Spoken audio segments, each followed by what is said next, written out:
Bertemu lagi bersama saya Junarto pada channel Jin Mengajar. Pada kali ini kita akan membahas mengenai sensor mekanik dan kinematik.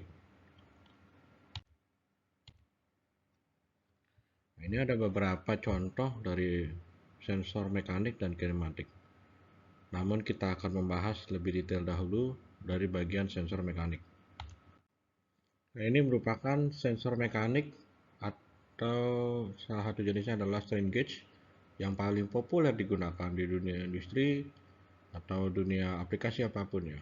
Kita akan melihat dulu dari video dari strain gauge tersebut ya. Nanti saya akan menjelaskan dari beberapa contoh dari strain gauge di video tersebut.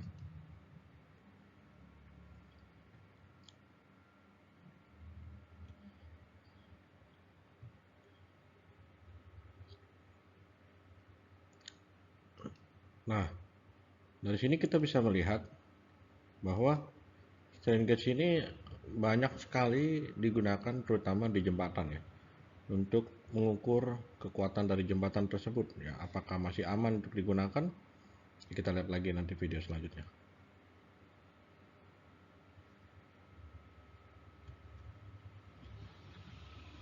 Nah, jadi dengan menggunakan strain gauge tersebut kita bisa mengetahui regangan daripada jembatan tersebut. Nah, kita bisa melihat dari sini ya, ada beberapa seperti strain ya, kita disebutin adalah strain. Dan strain ini akan bisa berubah pada saat dia terjadi peregangan. Entah itu dia terjadi regang tarik atau regang tekan ya. Nah, pada saat itu dia akan berubah nilai resistansinya ya yang terukur.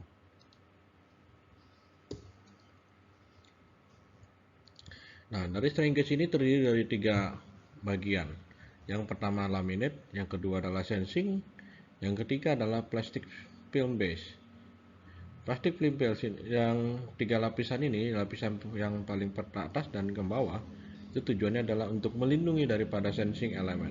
Karena sensing elemen ini sangat tipis ya, dan rawan bisa dia rusak ya. Makanya oleh karena itu dia perlu dilindungi oleh laminate top layer dan plastic film base layer. Sehingga menjadi demikian. Nah, biasanya penggunaannya ini digunakan di suatu logam ya, yang akan bisa terjadi tension atau compression. Tension itu adalah regang tarik, sedangkan compression adalah regang menekan ya, seperti itu. Seperti yang kita bisa lihat di video ya.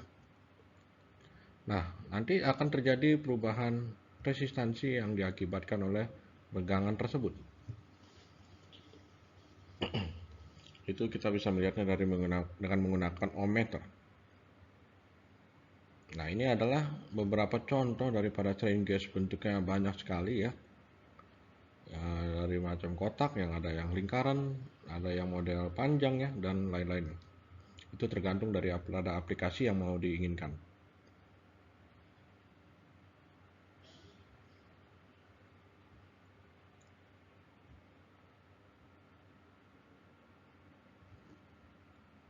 Nah, ini contoh strain gauge dari company Omega ya.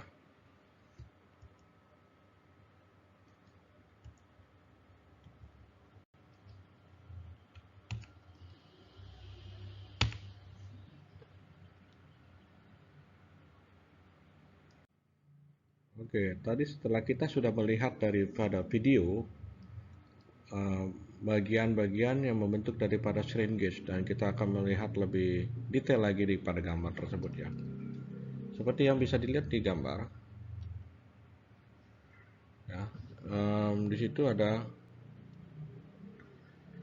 Nah, di sini ada bagian cover. Bagian cover tersebut untuk melindungi daripada strain gauge tersebut. Kemudian ada lead wire, itu merupakan dari komponen yang akan kita gunakan ini sebagai untuk fungsinya menyambungkan ke perangkat instrumen ya. Ya, dalam hal ini adalah ohmmeter. Kemudian ada resistive element. Nah, ini adalah sensing elemen ya. Sensing elemennya. Kemudian ada coating silikon. Ya, ini juga sama pelindung, dan adhesive ini juga sama ya, pelindung yang di bagian bawahnya, bagian base layernya. Nah, kemudian biasanya sensor tersebut ditempelkan oleh namanya sensitif elemen yang berbentuk namanya dari material metal atau resins.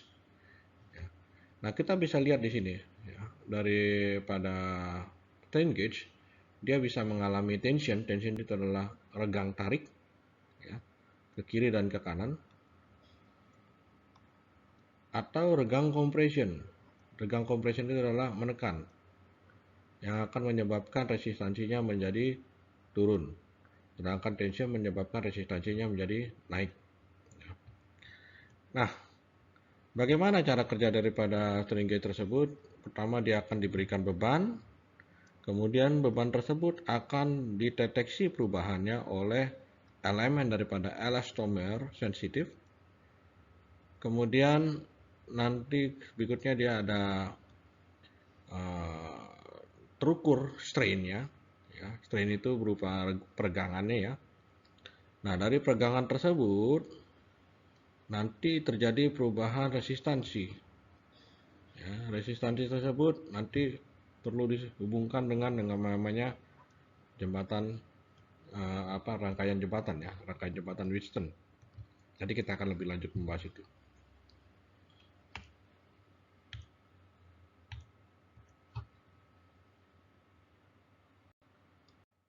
Nah, di sini kita bisa melihat tadi sudah dijelaskan bahwa strain gauge bisa mengalami regang tension atau regang compression. Tension adalah tarik menarik seperti ini ya. Kemudian compression menekan.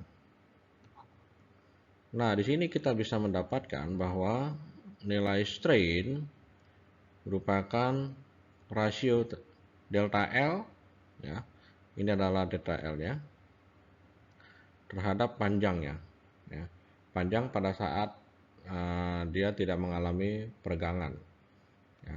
Peregangan tension ataupun compression, dia adalah nilai, bisa kita katakan nilai mula-mulanya ya.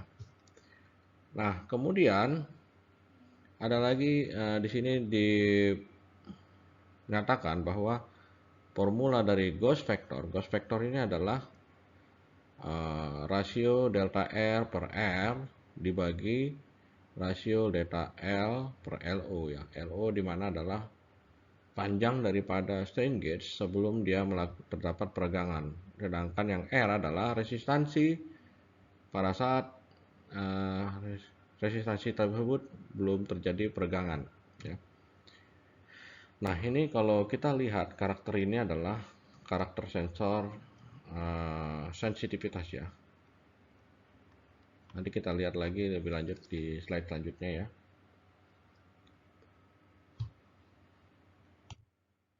Nah, di sini kita bisa melihat ya, ada rasio delta R per RO ya, pada nilai daripada output. Kemudian yang inputnya adalah strainnya ya. Strainnya adalah delta E perubahannya ya, dimana dia ada strain maksimal, ada strain minimal yang bisa terukur ya. Nah, model grafiknya seperti ini ya. Yang seperti idealnya itu adalah dia linear, tapi kenyataannya tidak linear seperti ini ya, lebih ke arah seperti model ada lengkungnya ya. Nah, strain gauge juga punya parameter histeresis ya. Seperti saya pernah berjelaskan sebelumnya bahwa histeresis pada saat dia dilakukan pengukuran ya, dari nilainya kecil dan terus ke membesar ya, ini grafik yang ini ya. Kemudian dia menurun lagi, dia tidak melalui pada grafik yang sama, dan ini adalah besar pada histeresisnya. Nah, umumnya pada sensor strain gauge nilai histeresis ini adalah kecil, sekecil mungkin ya.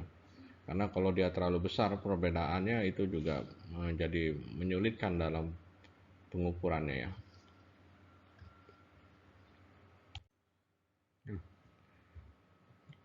Kita membahas sekarang spesifikasi daripada strain gauge ya. Strain gauge umumnya itu nilai resistansinya berkisaran antara 30 sampai 3000 ohm.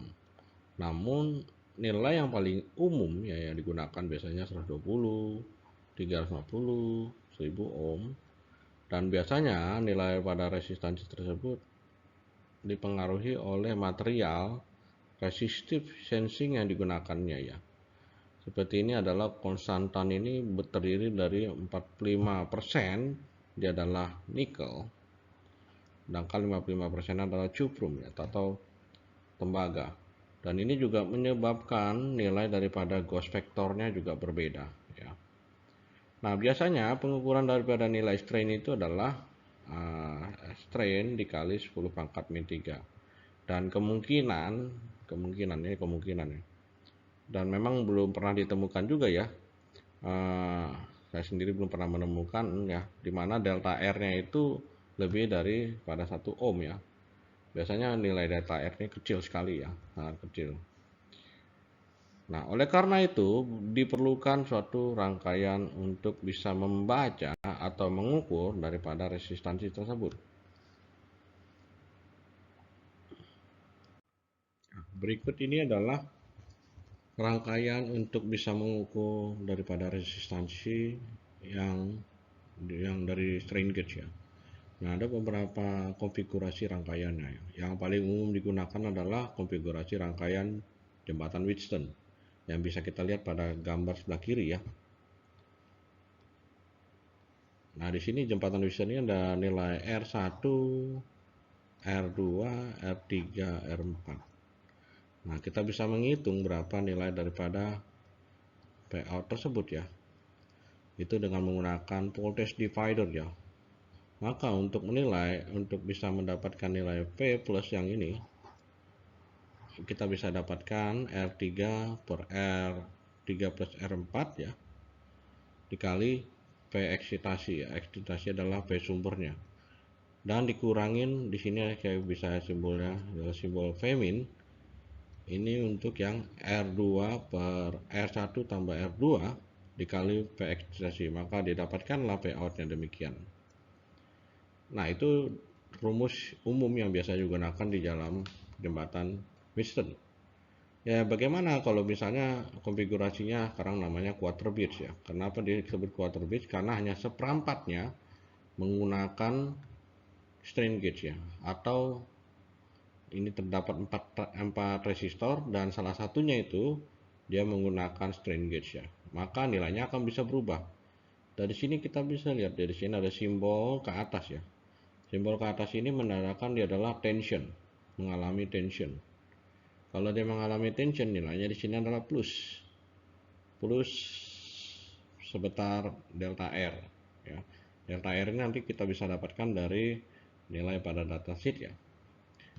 Nah, nanti dari sini kita bisa menurunkan ya hubungan nilai V out terhadap V eksitasi sama dengan min GF dikali strain dibagi 4 dan ini ada nilai lagi yang terakhir ya. Dan biasanya nilai ini yang akan menyebabkan bahwa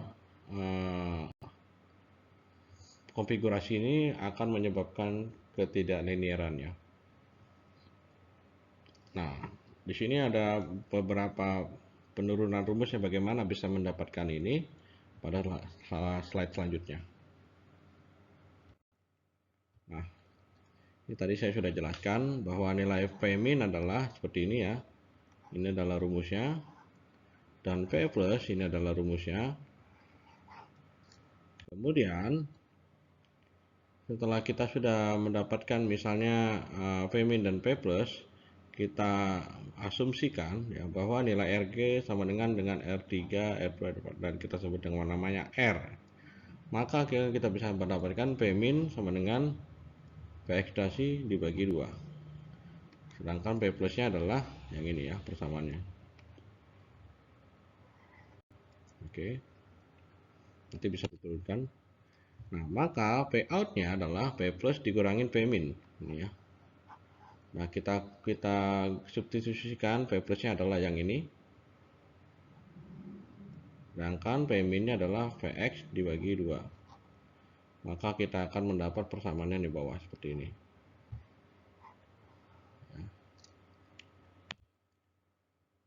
Kemudian kita pindahkan ya nilai Px itu ke kiri supaya kita bisa mendapat perbandingannya. Dapatkanlah persamaannya seperti ini ya. Kemudian kita kalikan 4R dan kawan-kawannya jadi seperti ini. Dan akhirnya menjadi seperti ini terakhir. Ya. Ini bisa di persamaan aljabar ya. Nah, lalu kita membagi masing-masingnya dari pertamaan sebelumnya dengan penyebut nilainya sebesar 4R ya. Maka kita bisa mendapatkan seperti ini ya. Atau lebih jelasnya seperti ini ya. Sebenarnya sama aja dengan di bawah nilainya yang sama 2 dibagi 4 ya, menjadi dapat 2R ya. Maka kita bisa mendapatkanlah seperti rumusnya seperti ini ya. Kalau kita bagi dengan pisahkan dengan faktor min 1/4 ya, kita akan mendapatkan seperti ini. Nah, tadi kita sudah mendapatkan rasio V out terhadap V eksitasinya ya. Nah, kita kembali lagi yang dari awal ya, bahwa rumus daripada strain, rumus ini strain ya, perbandingan antara delta L terhadap nilai L-nya ya, L-nya tanpa mengalami tanpa strain ya, tanpa stressing ya. Kalau delta R adalah perubahan seberapa jauh dia ya pada saat dia terjadi stressing, entah itu detention atau compression.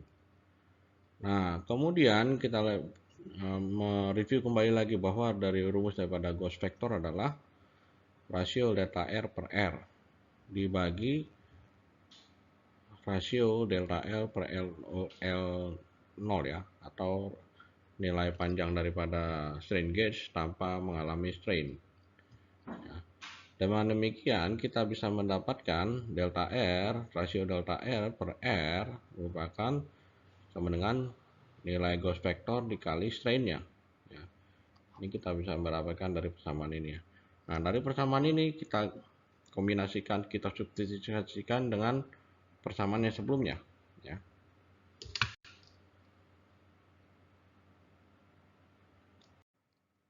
Nah, persamaan yang sebelumnya kita sudah mendapatkan seperti ini ya.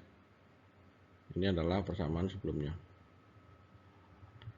Kemudian yang ini kita sudah mendapatkan perbandingan delta R terhadap R sama dengan GF dikali Gauss vector dikali strainnya. Nah, kemudian kita substitusikan ke dalam persamaan berikut. Baru kita akan mendapatkan inilah yang tadi kita daripada yang rangkaian V out terhadap V ekstasi ya pada rangkaian quarter bridge ya.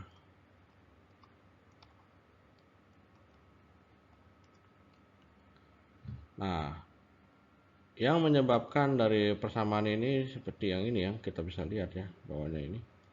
Ini dapat menyebabkan non-linearitas. Dapat menyebabkan non-linearitas ya. Lalu bagaimana supaya dia bisa linear? Nah, nanti kita akan bahas lebih lanjut lagi.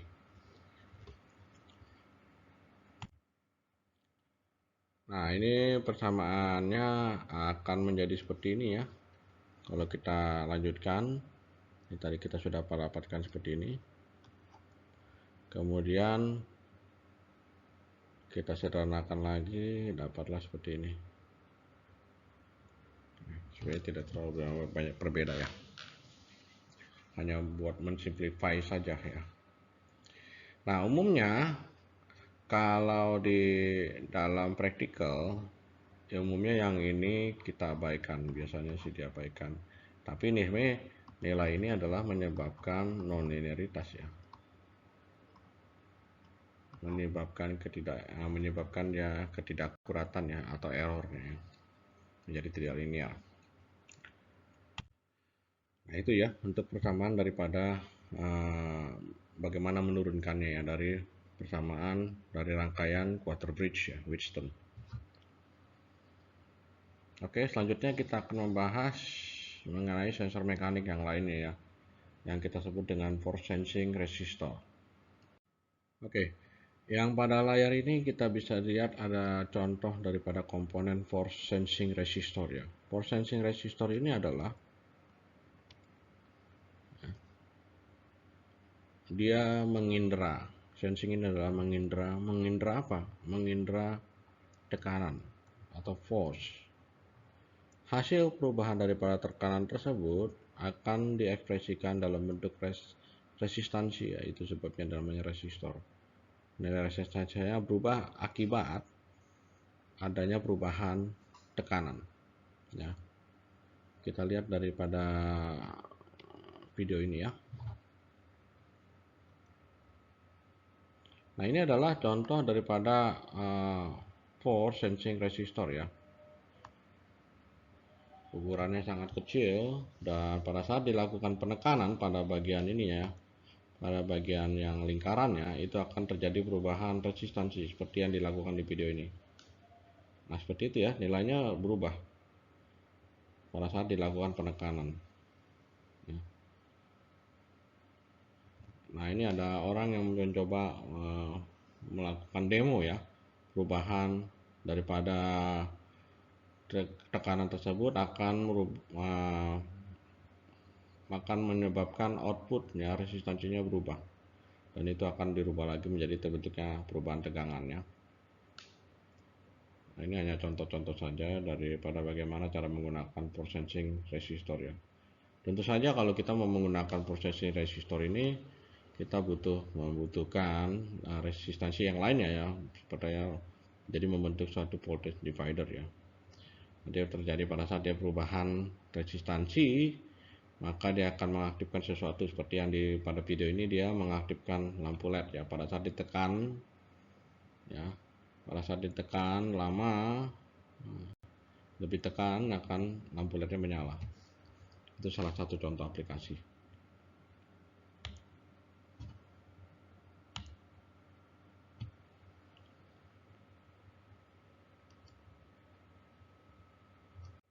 Nah, kita bisa lihat di sini ada komponen pembentuk daripada force sensing resistor ya. Sama seperti dengan strain gauge, ada pelindungnya ya, pasti ada pelindungnya, tapi ada agak berbeda ya konfigurasinya. Kita bisa melihat di sini ada dua ya, namanya sun mode dan true mode. Sun mode itu seperti membuat suatu hubungan singkat ya. Nah, ini adalah active areanya. Kalau kita tekan bagian di sini active area, dia seakan-akan melakukan hubungan singkat dengan bagian conductive filmnya ya. Maka dia, dengan kata lain, dia akan menyebabkan nilai resistansinya menjadi semakin kecil. Sedangkan yang true mode ya, true mode ini juga sama, dia dipisahkan dengan adhesif juga ya, seperti ini adhesif, bahan adhesif. Jadi ada bahan ya, material yang di tengah-tengahnya ini ya sebagai pemisah. Nah, ini juga sama, ada adhesifnya juga. Cuman dia ada perbedaan antara true mode dan sun mode ya. True mode itu dia ada sama-sama di sini ada conductive layer-nya. Ada dua ya. Sedangkan kalau ya tadi yang di sun mode itu conductive layer-nya cuma satu. Kemudian di sini ada namanya pressure sensitive layer. Ini kalau di yang ini, kalau di tempat sun mode itu namanya bagian active area-nya. Nah, ini seakan-akan juga sama seperti sebenarnya prinsipnya dengan sun mode ya, cuma bedanya dia true mode ya, melalui daripada adhesive layer tersebut ya. Konduktansinya akan menjadi tinggi pada saat terjadi persentuhan ya, pressure sensitive layer antara atas dengan yang bawah. Nah, di sini adalah contoh daripada grafik ya, perbandingan. Ini adalah inputnya ya, perubahan tekanan terhadap outputnya, nilai resistansi yang terukur. Jikalau dia force-nya semakin tinggi, maka nilai resistansinya semakin menurun ya. Tapi nanti pasti ada titik saturasinya, dan di awal itu pasti resistansi awalnya itu pasti besar, seperti yang kita lihat pada grafik ini, resistansinya sangat besar.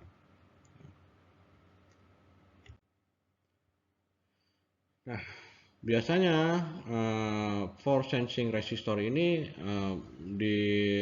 menggunakan suatu komponen yang namanya amplifier ya, untuk supaya kita bisa melakukan pengukuran ya. Kemudian dalam bentuk rangkaian voltage divider. Ini voltage divider, pembagi tegangan ya. Maka di sini kita bisa menurunkan bahwa nilai daripada Vout ya, Vout dengan nilai daripada R force sensing resistor dibagi R FSR tambah Rm. Nilai Rm adalah konstan ya, dikali nilai V plusnya ya. Itu adalah nilai daripada Vout ya.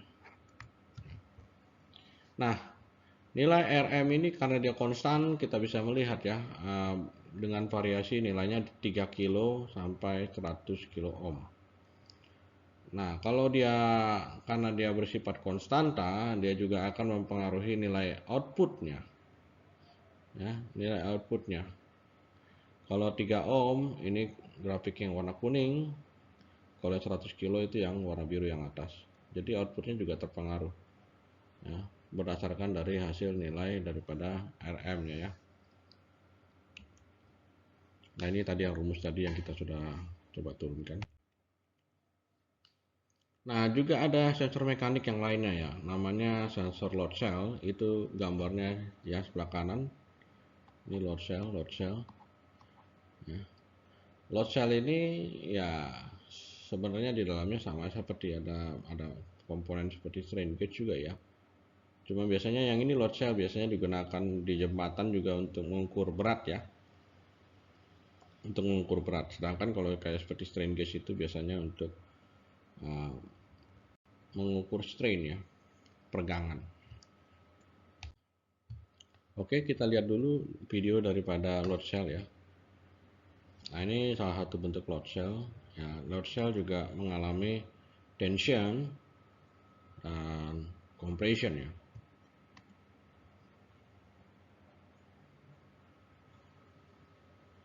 Biasanya digunakan untuk mengukur berat ya. Load cell paling umum digunakan untuk mengukur berat.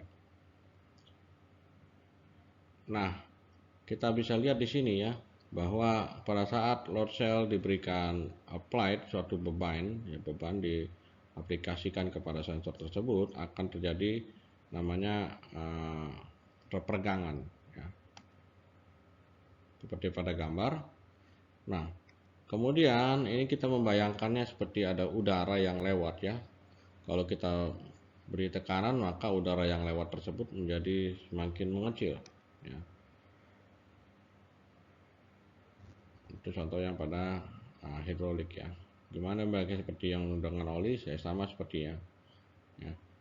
Kalau kita berikan tekanan, maka tekanan makin meninggi ya. Nah, ini contoh capacitive cell, capacitive load cell semua. Nah, ini seperti ada rumusnya ya. Jarak antara dua kepingan ya, ya, itu akan menyebabkan perubahan kapasitansi ya.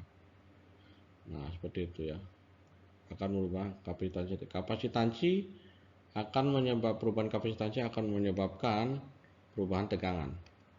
Nah, ada lagi namanya strain gauge load cell ya. Strain gauge load cell ini dia bersifat resistif ya. Di dalamnya adalah rangkaian resistif sama seperti strain gauge ya. Nah, seperti ini kita bisa lihat ya, ada strain gauge yang sudah kita pelajari sebelumnya ya. Nah, ini adalah bending beam ya, beamnya akan bisa bending ya, akan bisa membengkok ya. Nah, pada saat kita berikan tekanan, maka strain gauge tersebut akan terjadi bending atau pembengkokan ya. Nah, akan menyebabkan perubahan resistansi. seperti itu ya. Resistansi tersebut nanti akan kita konversikan lagi menjadi berat ya, atau tekanan yang terukur.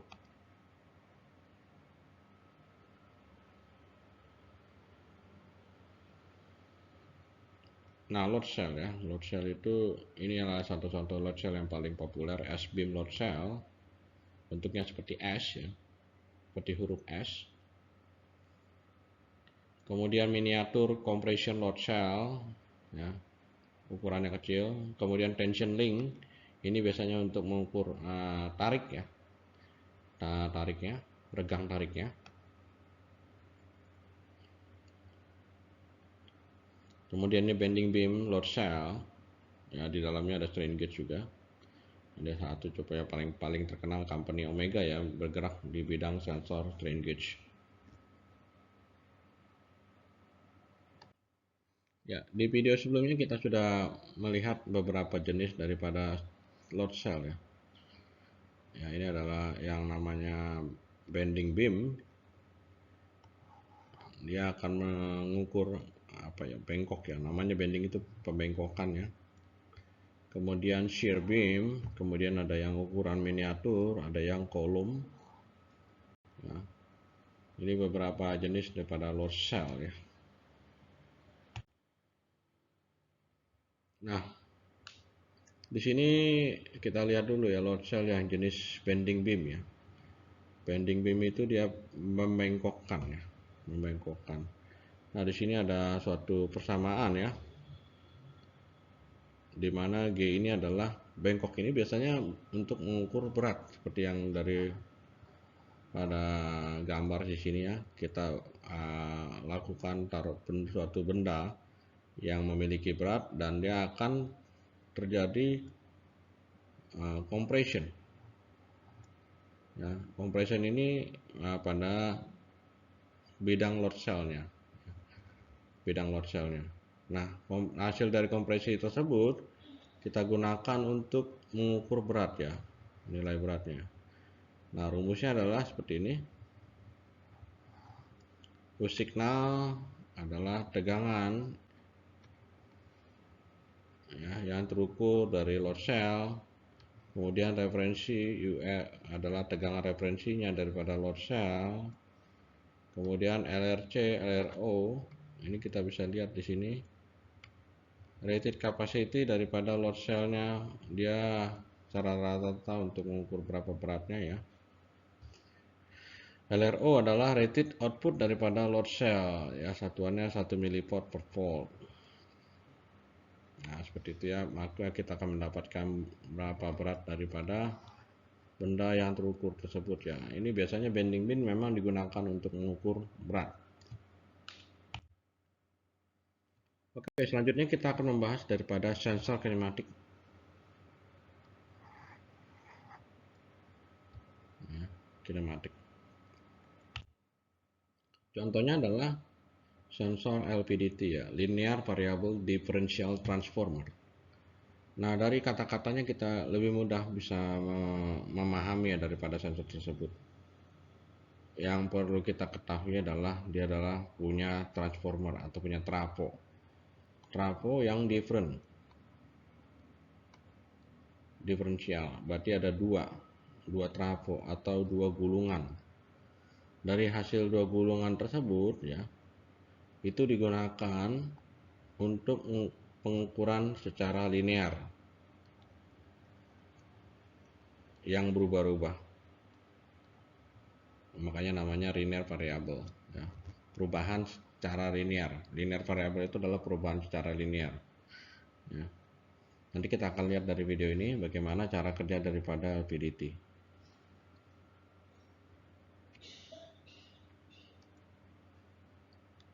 Nah, di sini adalah contoh LVDT dari perusahaan Herald ya. Ya, bentuknya seperti selongsong ya. Tapi sebenarnya di dalamnya itu ada gulungan primer dan gulungan sekunder ya. Nah, ini adalah benda yang dilakukan pengukuran apa? Pengukuran pergerakan linear motionnya ya, pergerakan seberapa jauh. Di sini ada poros yang keluar masuk di dalam daripada sensor LVDT tersebut. Jadi LVDT tersebut akan mengukur perpindahan objek tersebut ya secara linear, perpindahan secara linear. Nah, perpindahan tersebut akan menyebabkan nilai outputnya tegangannya itu berubah-ubah seperti ini, bisa dilihat pada video ya. Nanti dari situ kita bisa mengetahui bahwa seberapa jauh objek yang terukur tersebut, berapa jauh dia bergeraknya. Nah, ini kita bisa lihat kalau kita lihat di dalamnya ada namanya coil primer. Ini namanya coil primer. Makanya ada namanya transformer ya. Transformer itu perubahan, transformer ya. Seperti movie ya, suatu robot ya, berubah ya. Merubah apa? Merubah dari hasil nilai terukur primary coilnya dirubah ke bagian secondary coil. Kita lihat pada video ini. Nah, ini yang adalah secondary coil.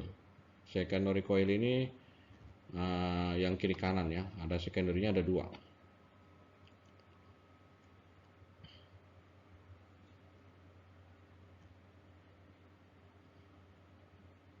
Nah, biasanya coil tersebut dia di encapsulated ya, supaya tujuannya dia tidak menjadi karat ya.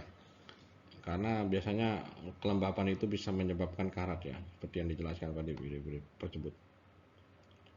Dan dia ada magnetic shieldnya. Magnetic shieldnya itu kenapa ada magnetic shield? Karena untuk melindungi ya, penyebab daripada perubahan medan magnetik yang di sekitarnya akan mempengaruhi pengukuran ya. Kemudian di housing lagi dengan menggunakan stainless steel ya, supaya gulungan di dalamnya itu aman. Nah, kemudian ada core-nya ini nanti yang akan keluar masuk daripada sensor LVDT tersebut dan akan menyebabkan perubahan medan magnetik di dalamnya ya. Dan itulah yang akan menyebabkan perubahan tegangan yang terukur. Seperti lihat kita gambar-gambar ya. Nah, itu ya. Jadi core-nya itu bergerak, keluar masuk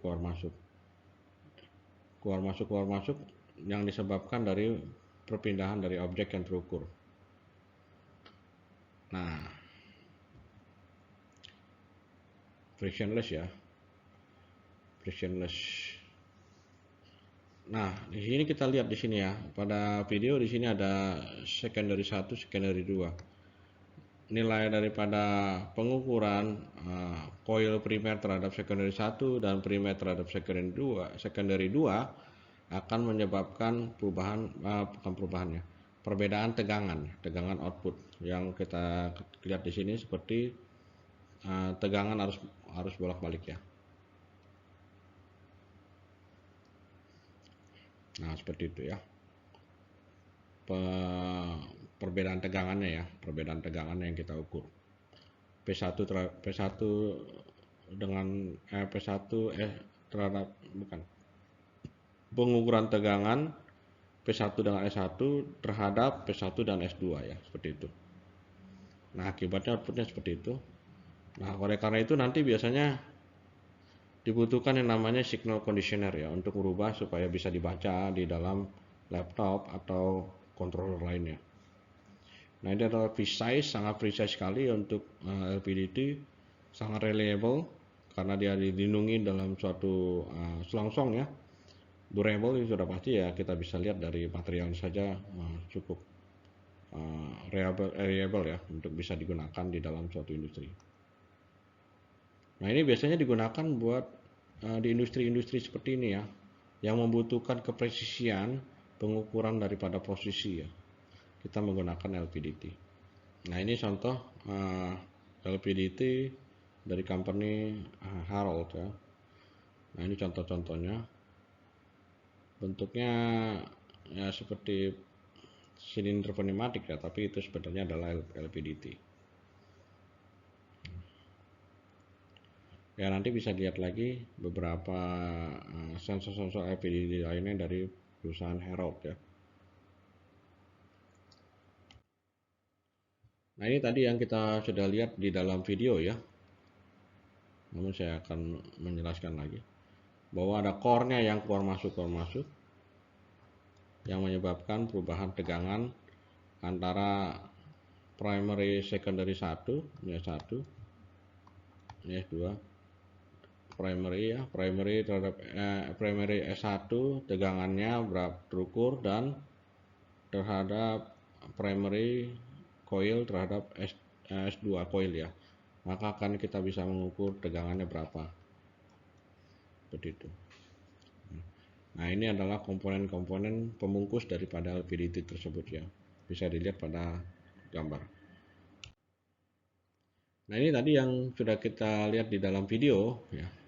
Objek yang bergerak tersebut itu nanti yang mau diukur adalah perpindahannya secara linear. Ini linear ya. Makanya namanya linear variable ya. Perubahan posisi secara linear. Ya. Jadi ini untuk pergerakan secara linear.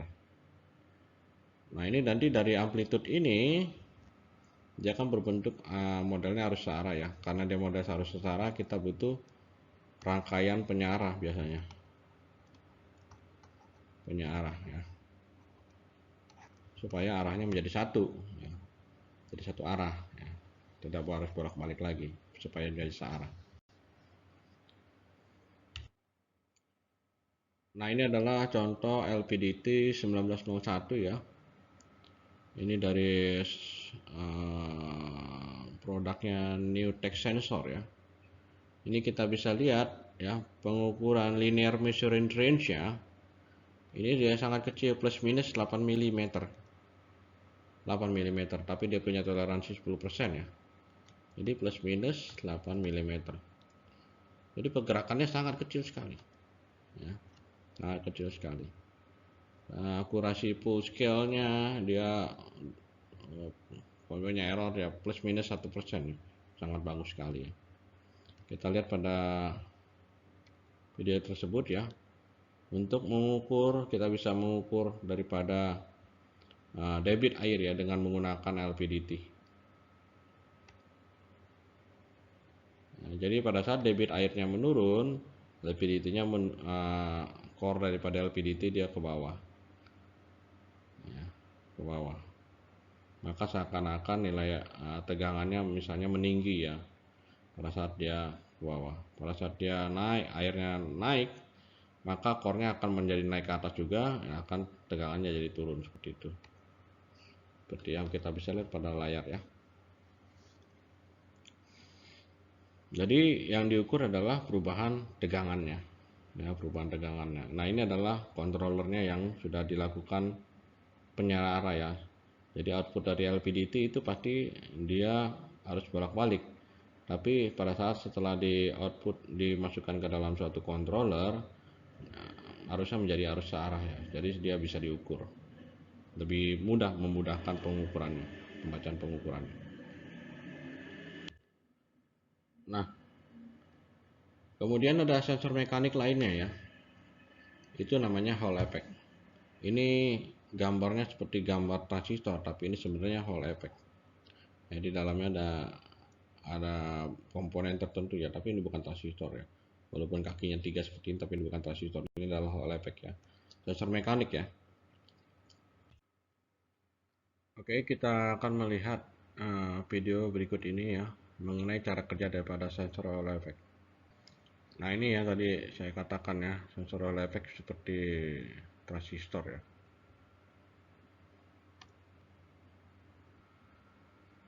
Nah, sensor Hall effect ini biasanya digunakan untuk mengukur suatu kecepatan. Ya. Fungsi di sini adalah sensor Hall effect-nya, dia menghitung suatu kecepatan. Ya, kecepatan dari suatu roda ya. Nanti diukurnya dalam satuan rotation per menit. Ya, kita bisa lihat dari video berikut ya.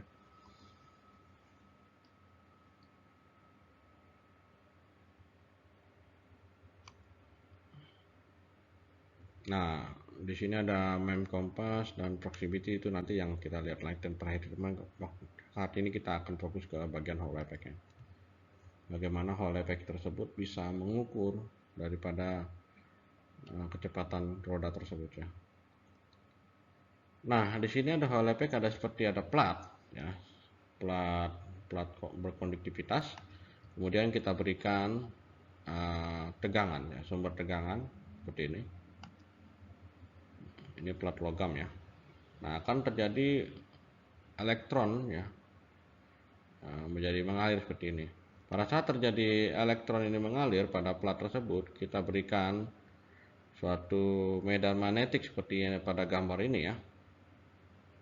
Maka elektron tersebut akan terjadi terpengaruh ya oleh akibat daripada medan magnetik yang dipancarkan ke plat logam tersebut.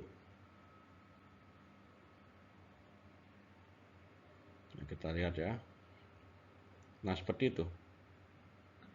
Ya, ada yang bagian hole dan pada elektronnya itu terkumpul di sini. Ya, elektron dan hole-nya itu yang positif dan negatifnya terkumpul di pada plat tersebut. Nah, dari sini kita akan bisa mengukur pada plat ini berapa tegangan yang terukur daripada hasil daripada Hall effect tersebut. Biasanya kecil ya, ukurannya kecil. Nah, seperti itu ya, kita menggunakan multimeter, kita bisa mengukur berapa perbedaan tegangannya. Ini namanya Hall effect. Ya.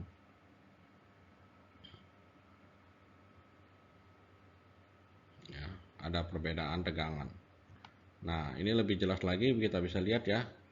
Kita memberikan tegangan kepada suatu plat, kemudian kita melihat dari pada saat Hall elemen diberikan suatu medan magnetik ya, perubahan medan magnetik, maka akan terjadi perbedaan tegangan ya pada sisi plat yang lainnya, biasanya dalam satuan mikrovolt ya, sangat kecil ya.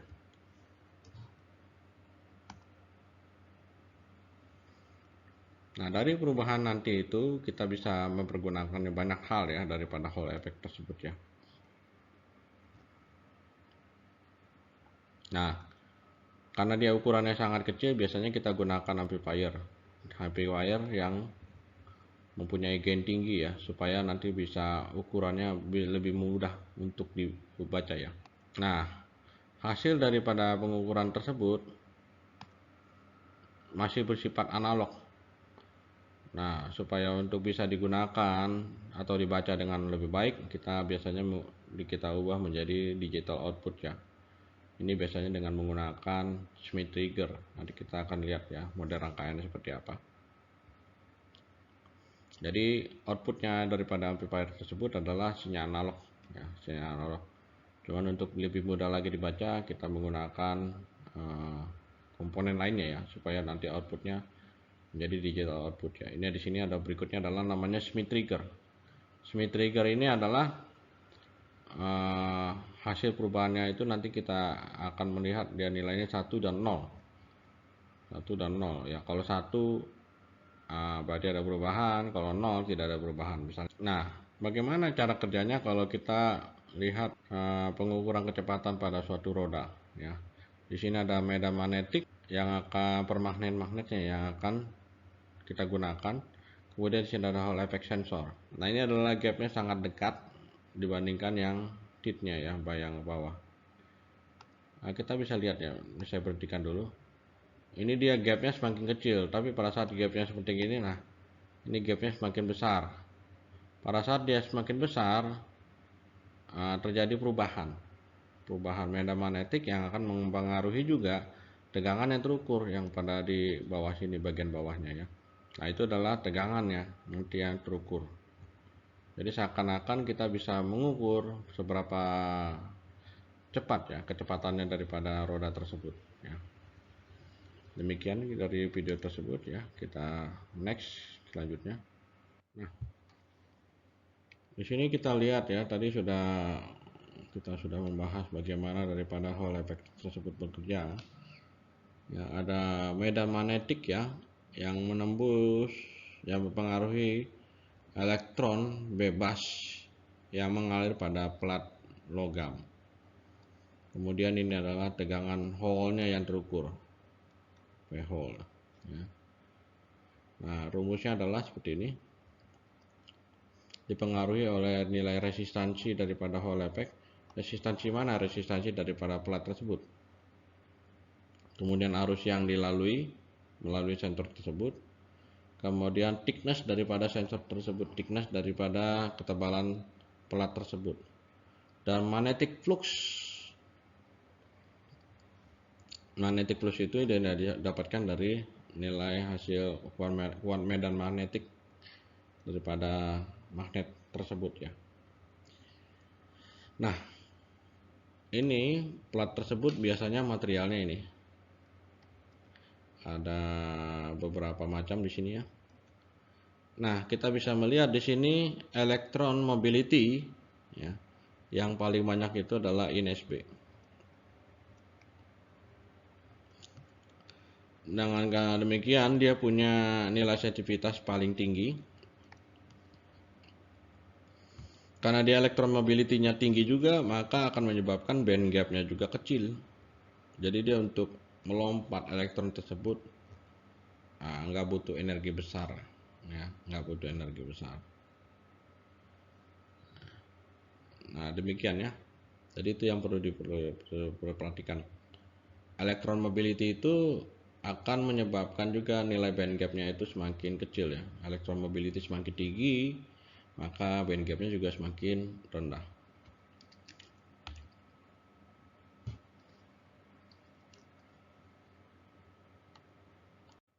Oke, ini tadi yang kita sudah bahas ya, bahwa misalnya daripada ini adalah komponen daripada typical Hall effect ya.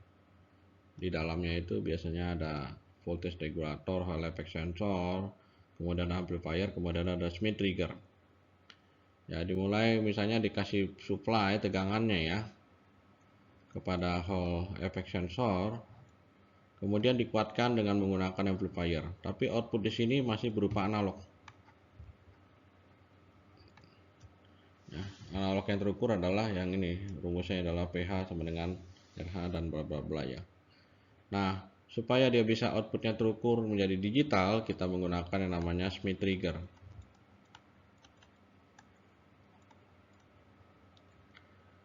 Smith trigger ditambahkan lagi namanya transistor. Transistor ini sebagai penguat saja ya. Kemudian outputnya sudah menjadi bentuk digital seperti ini. Inilah yang nanti kita akan bisa gunakan dari lebar pulsanya ya. Dari lebar pulsanya kita bisa menggunakan untuk mengukur kecepatan daripada roda tersebut ya, kecepatan sudutnya. Nah ini misalnya contohnya bagaimana kita bisa mengukur kecepatan roda ya, karena dia dilihat dari posisi rotornya ya. Posisi rotor nih, misalnya kita gunakan Hall elemen. Nah yang bergerak ini adalah misalnya yang ini ya,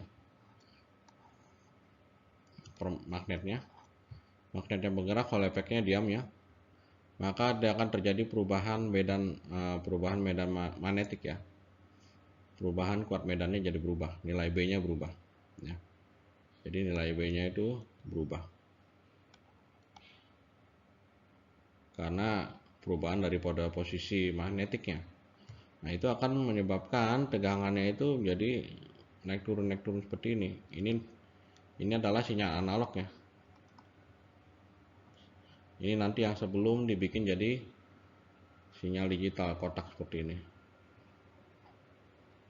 Nah ini dia ya, kutub utara terdeteksi, kutub selatan terdeteksi, utara terdeteksi ya. Ini selatan.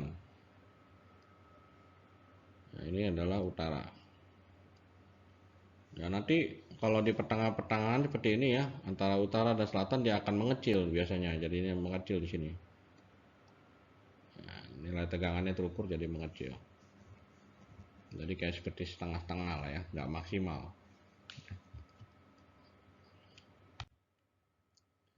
Nah kemudian nanti dirubah lagi menjadi menggunakan Smith trigger, dia akibatnya menjadi seperti ini ya, jadi sinyal digital. Ini tadi sudah saya bahas ya. Nah inilah ya, ini adalah sinyal analognya, hasil daripada keluaran amplifier.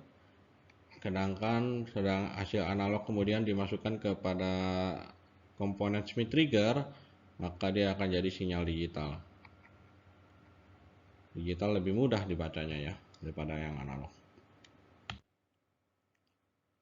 Nah, ini contoh produknya. Ini sekali lagi mirip sekali dengan seperti transistor ya, bentuknya, tapi dia 3 kaki seperti ini ya. Nah, ini adalah nilai sensitivitasnya. Dia dipengaruhi oleh dengan magnetic flux-nya ya, kuat medannya ya.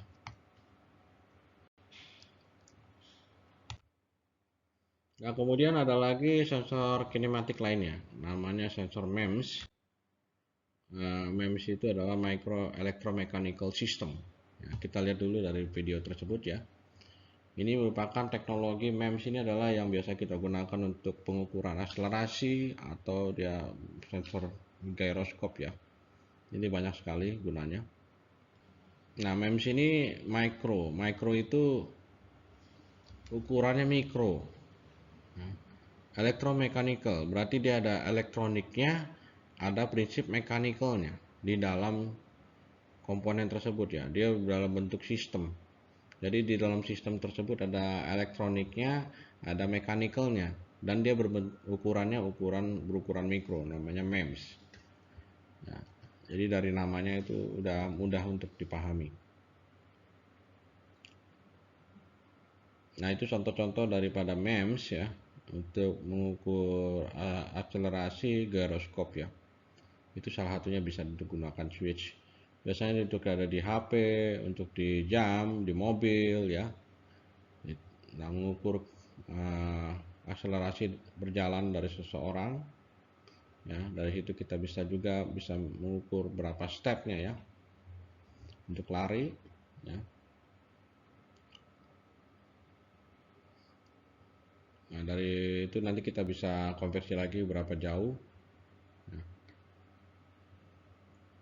banyak sekali gunanya ya daripada teknologi MEMS, dan bisa dikatakan hampir ya beberapa orang yang menggunakan smart device pasti menggunakan teknologi MEMS di dalamnya.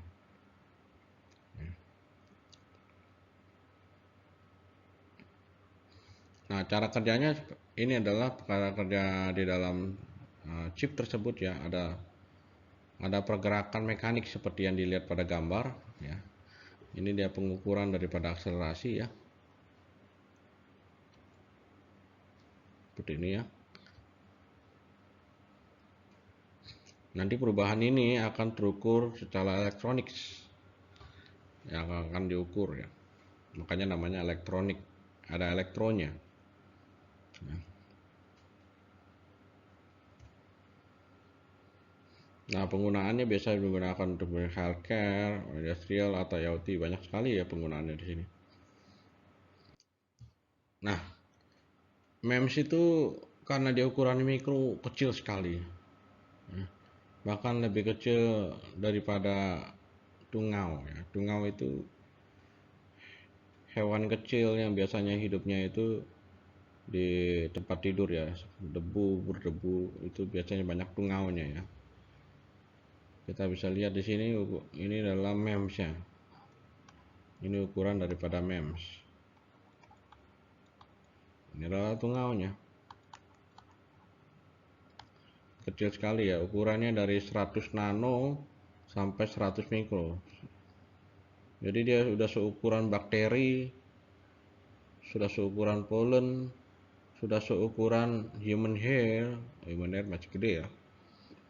Jadi dia kecil sekali. Nah, ini kita bisa lihat contohnya teknologi MEMS itu sensor accelerometer ya, untuk mengukur akselerasi pada video berikut ya.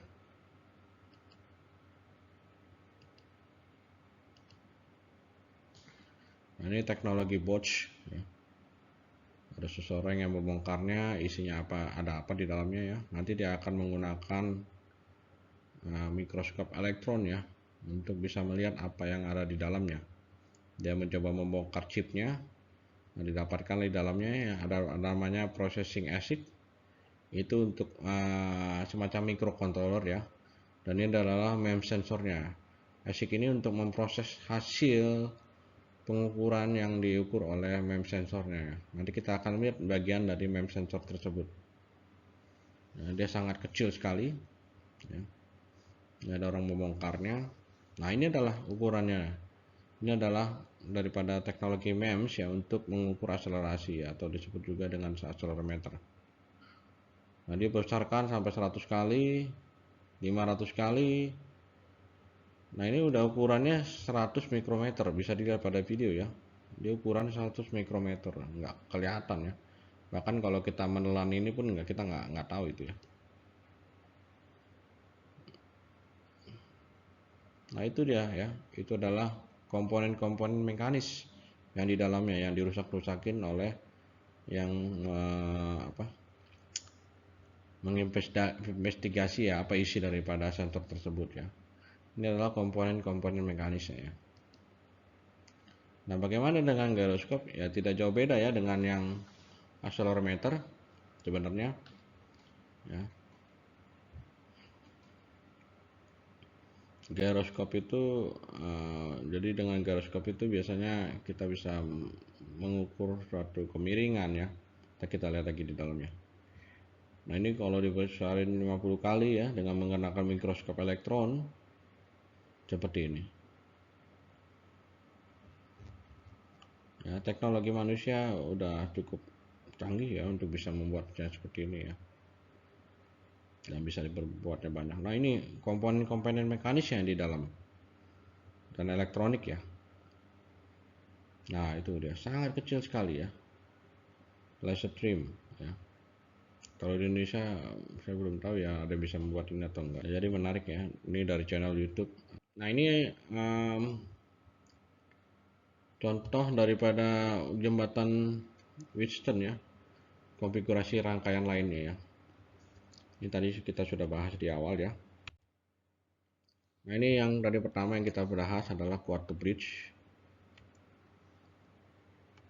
Ini sudah saya melakukan pembuktian bagaimana mendapatkan ini. Nanti dilihat pada slide sebelumnya atau lihat video sebelumnya. Nah, coba Anda membuktikan bagaimana bisa mendapatkan nilai Pout terhadap Px dari hull bridge tersebut ya. Nah, ini perhatikan. Di sini ada nilai resistansi yang terjadi kompresi dan ada nilai resistansi daripada strain gauge yang mengalami tension. Jadi sini dia min, di sini adalah plus. Atau sini plus, di sini min ya. Kemudian ada full bridge. Kalau full bridge semuanya dibuat menjadi resistansinya itu adalah resistor dari strain gauge ya. Cuma perlu dilihat ya, kalau dia ke atas itu adalah compression, kalau ke bawah itu adalah tension. Ini pada saat yang menyilang dia adalah tension. Ini pada saat yang menyilang adalah compression. Nah, coba cari ini dari mana dapatnya. Dan yang paling linear adalah yang full bridge. Ya, kita bisa lihat ini aja dari persamaannya sudah sangat sederhana ya.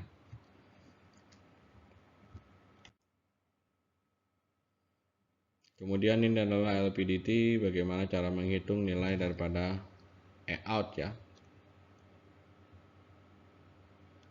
Nilai Eout-nya adalah E1 dikurangin E2.